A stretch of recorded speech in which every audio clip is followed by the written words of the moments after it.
Praise the Lord, everyone. Brother Roop here. We are talking today about Acts chapter 17, verse 34. That is the last verse of chapter 17. Acts chapter 17, last verse. Important chapter, very important chapter. It marks a milestone in the gospel. Paul preaching to Athens and Mars Hill. And this is about 25 years after Jesus Christ's resurrection. So it's not, the church has been around, and it's growing into Europe now. And Paul is preaching in Greece. He started a couple of churches there, as other apostles did as well. Paul was not the first one to preach in Greece.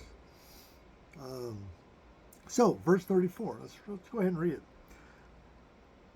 Howbeit, certain men clave unto him, and believed, among the which was Dionysius the Areopagite, and a woman named Damaris, and others with him.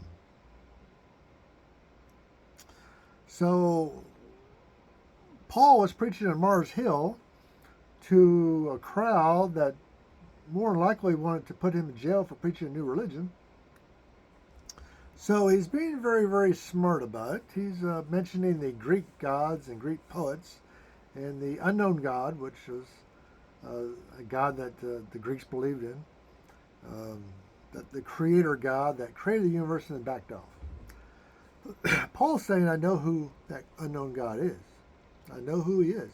Now, he doesn't mention Yahweh or Jesus Christ by name because he knows the politics is dangerous here. And so he's being very careful. He mentions the unknown God. He mentions Elohim, a deity, as a deity. God as a deity, as a mysterious unknown deity. Paul's saying, I know this unknown deity, this unknown God. He's being very careful here, and I mentioned that earlier videos. So there's a lot of politics going on here behind the scenes. That's why we have to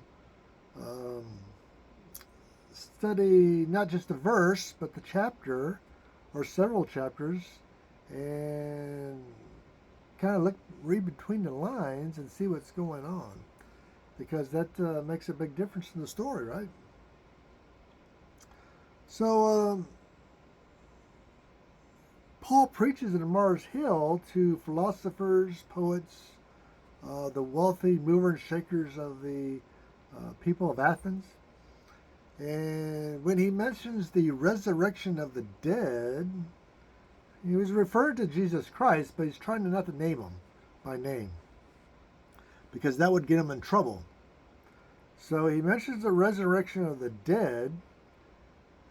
The Greeks didn't believe in that. The Greeks didn't believe that the dead could be resurrected.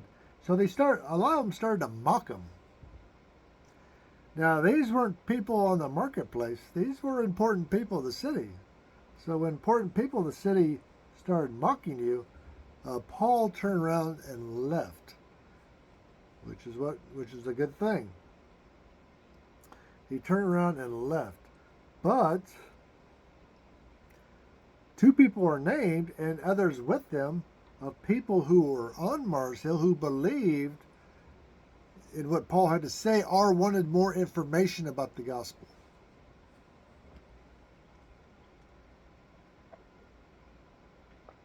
Oh, I'm in Vermont right now, and I'm enjoying a glass of unpasteurized milk. It's very good.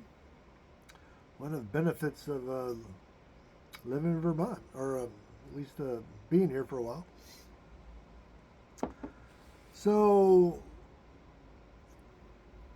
now he mentions two names: Dionysius, the Areopagite. That's hard to say, but the Areopagus is the Greek name for Mars Hill. That's what that was.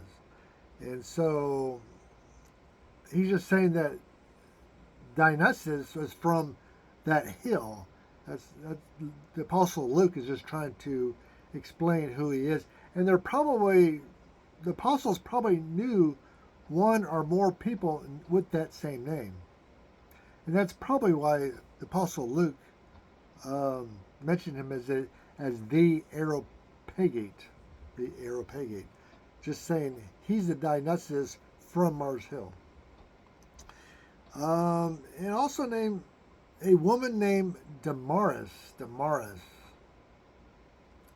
Apparently, well, let's get back to Dionysius. Uh,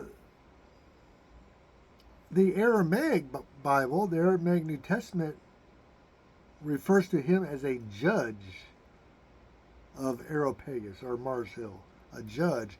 So he just wasn't anybody up there. He was one of the judges who was judging Paul to see if he was preaching a new religion, because that was illegal, and they suspected that he was doing such that, and he was.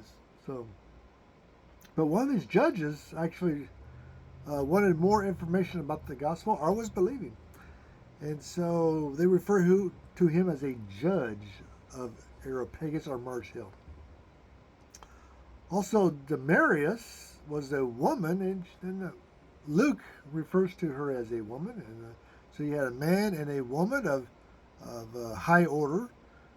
She was one of the leaders of Athens, and probably a very intellectual woman. And that's a great thing about the Bible, the Gospels, is that they elevate women to equal status with men. The Apostle Luke could have not recorded her name. If he thought, well, she's just a woman, I'm not going to record her name. Well, Apostle Luke didn't do that, did he? He recorded her name and specifically said that she was a woman. So I think that's pretty awesome. So, and he also he's mentioned these two names, and Luke mentions that others were with them.